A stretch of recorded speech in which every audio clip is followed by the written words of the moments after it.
8 tactiques les plus ingénieuses du secret service. Le président des États-Unis a de nombreux ennemis, mais malgré de nombreuses visites publiques et une technologie d'armement de pointe, il est extrêmement bien protégé, et ce grâce au secret service.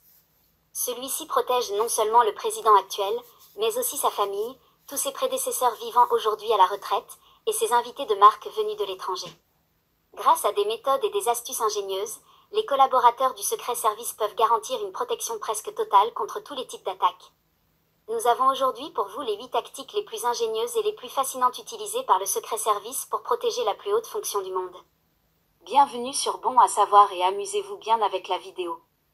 Numéro 8. L'une des principales missions du secret service n'est pas seulement de protéger le président contre les agresseurs, mais aussi de vérifier ses repas.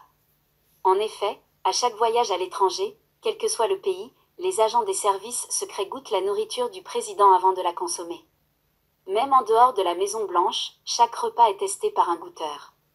Pendant longtemps, c'était plus un mythe qu'un fait que le secret service engageait réellement des personnes pour goûter la nourriture du président.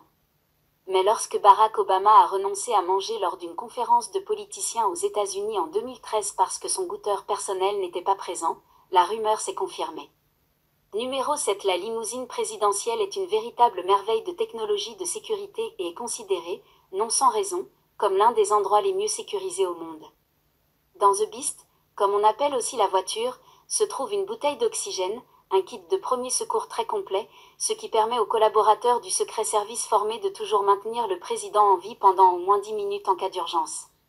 En effet, au sol, le président ne se trouve jamais à plus de 10 minutes d'un hôpital. Même une boîte de conserve contenant le groupe sanguin du président est toujours présente dans la limousine blindée en acier, dont les pneus sont en Kevlar et qui est même protégée contre les attaques chimiques. Numéro 6. Le convoi du président américain est le plus long convoi automobile du monde et comprend jusqu'à 30 véhicules différents. Dans l'un de ces véhicules se trouve l'une des unités les plus coriaces du secret service, appelée Counter Assault Uni, c'est-à-dire l'unité capable de lancer une contre-attaque en cas d'urgence. Si le convoi présidentiel est la cible de tir, le coffre s'ouvre. Les fenêtres du véhicule s'ouvrent et les membres de la Counter Assault Uni ouvrent le feu. Même si cela n'est encore jamais arrivé, tous les membres de l'unité sont toujours armés et portent des gilets pare-balles. Même dans des lieux comme la télévision, les studios ou les écoles, ils accompagnent le président. Numéro 5. Même si certaines visites de lieux publics par le président semblent aléatoires et spontanées, ce n'est en fait jamais le cas.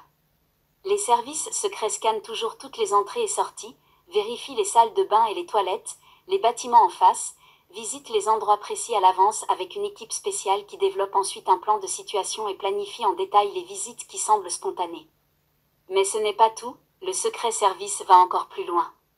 Chaque fois qu'un président se rend dans une nouvelle région et y rencontre des gens, des informations sont recueillies auprès de tous les établissements psychiatriques de la région sur les patients récemment sortis de prison qui se trouvent à proximité du lieu où se trouve le président. Depuis la présidence de Ronald Reagan et une tentative d'assassinat du président par un malade mental, cette mesure de sécurité a été mise en place. Numéro 4. Les employés des services secrets ont un œil incroyablement aiguisé sur les gens. Ils observent des choses bien précises dans la foule qui entoure le président. Ils observent par exemple la fréquence à laquelle les gens clignent des yeux et s'ils ont la main qui tremble. En regardant brièvement une personne, ils peuvent déterminer directement si elle est gauchère ou droitière, plus important encore, si elle porte une arme cachée quelque part. Par exemple, si l'on tire souvent sur ses vêtements pour les resserrer ou si l'on s'assoit souvent pour se relever ensuite. Les agents reconnaissent immédiatement que l'on représente un danger potentiel. Les agresseurs potentiels sont alors très discrètement écartés de la foule par des agents des services secrets bien coordonnés. Numéro 3. Les mains des agents des services secrets sont toujours hors des poches et les mains gauche et droite se touchent ou sont même imbriquées l'une dans l'autre. En effet, la forme en losange permet aux agents d'accéder toujours le plus rapidement possible à leur propre arme de service. De manière générale, ils sont ainsi prêts à tout si le président doit être jeté à terre en raison d'une menace active ou si l'arme doit être retirée des mains d'un agresseur. Avez-vous toujours les mains prêtes? Peu après l'investiture de Trump, une vidéo d'un employé du secret service portant soi-disant un faux bras pour dissimuler une arme est devenue virale. C'était en tout cas le cas. Ce que beaucoup de théoriciens du complot ont supposé en voyant la vidéo, mais même si l'employé a déjà été vu plusieurs fois avec cette position bizarre de la main, On peut dire sans se tromper qu'il s'agit plutôt d'une exécution parfaite de la soi-disant formation en ready que tous les employés doivent suivre. Si l'on garde toujours la paume ouverte, comme l'agent sur la photo, on est plus rapidement prêt à donner un coup efficace. Numéro 2. Venons en maintenant aux collaborateurs les plus durs des services secrets. L'unité Water Rescue Detail offre quelque chose qu'il est difficile de garantir, à savoir une protection complète en eau libre. Si par exemple un George Bush fait une excursion en bateau ou si Barack Obama nage en pleine mer, les anciens présidents doivent également être protégés. L'unité Water Rescue assure précisément cette protection. Pour ce faire, il contrôle les eaux dans lesquelles le président se trouve afin de détecter les dangers liés à des organismes vivants tels que le feu, les méduses, les anguilles, les requins et autres éléments qui pourraient causer des dommages au président. Il surveille en permanence le président en train de se baigner et sont en mesure de le ramener à tout moment sur la rive. Les bateaux du président sont toujours soutenus par des unités de garde, c'est-à-dire d'autres bateaux qui surveillent les visiteurs indésirables sur la mer. Numéro 1. Chaque membre des services secrets chargé de la protection des personnes est formé pour parer à toute éventualité. Si quelqu'un tente d'atteindre mortellement le président par un tir, les collaborateurs des services secrets doivent empêcher que la balle n'atteigne effectivement le président. Cela signifie également se jeter dans la trajectoire de la balle en cas d'urgence, car le travail d'un agent des services secrets est finalement de protéger la vie du président. Mais techniquement, il n'est pas obligatoire de mourir pour le président.